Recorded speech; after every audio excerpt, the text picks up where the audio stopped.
একটা নায়িকার কত টাকাই পায়? বছর একটা সিনেমা করে সর্বোচ্চ 10 লাখ টাকা পায়, মাসে আমার প্রায় 50 লাখ মতো চলে আসে।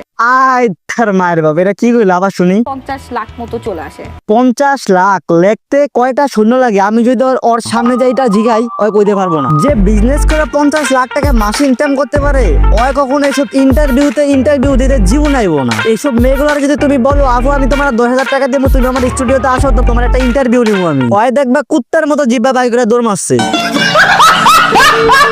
আবার ইন্টারভিউতে আইসা ফাবর তার মাসে 50 লাখ টাকা পায়। ফকিরের মুখে সবসময় ফাবরটাই বেশি থাকে। আপনার প্রেমিকের সাথে আপনি যাই হোক না কেন, কথা কখনো বন্ধ করা যাবে না এবং বিছানা কখনো আলাদা করা যাবে না। আমাকে মুসলমান না হিন্দু আমি এই জিনিসটা এখনো শিওর না।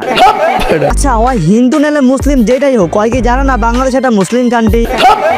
প্রেমিকার সাথে এক বিছানায় ঘুমাইও মানে ওর কথায় বুঝে যেটা ওর বুদ্ধি এখন হাঁটুর নিচে, মাথার ভিতরে সব পুটকির